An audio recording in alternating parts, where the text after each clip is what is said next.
Sekarang saya mau tunjuk ini macam mana pancur ini kelapa parut pelam sama soya. Okey. So, sini ya, kelapa parut. Okey. 2 biji kelapa parut. So, lebih kurang 600 gram. Okey, kita cuba timbangkan. 570 gram. Okey. Okey, siap. Taruh tepi. 2 biji ni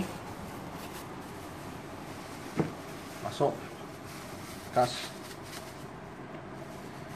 Kelapa parut ni boleh beli kat kedai loncit, biasa ada jual. Kampung senang lapar lah kalau bandar susah sikit. Okay. 2 biji campur 1 quarter green bag soya. Ini green bag soya ni dia ada yeast, so dia macam tapai, macam ni. Dia bila dia sudah campur ini ya, dia tak senang rosak, tapi you mau tutup ketat. Okey. Campur lepas 3 hari sampai 6 bulan pun boleh pakai. Okey. So sini kita ada 6 bulan ni sampel. 6 bulan.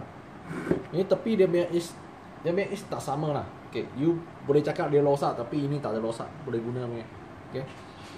Bila kita guna punya masa kita ambil sikit, okey, campur roti sudah boleh guna.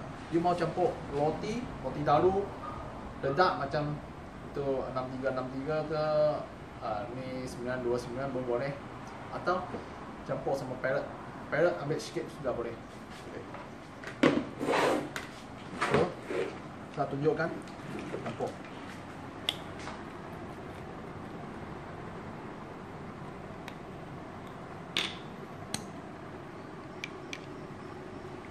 Ini kelapa parut itu santan tak buang .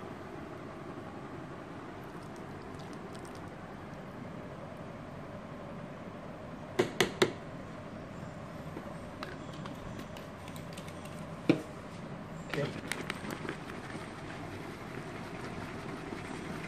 Campur rata.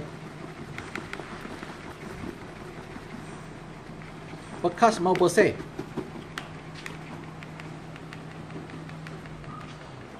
Ni ikan lagi sensitif. Kita pancing dia umpama mau bersih. Super orang. Kecuali you pakai itu bahan macam usut atau itu dalam dia balang lah. Okey.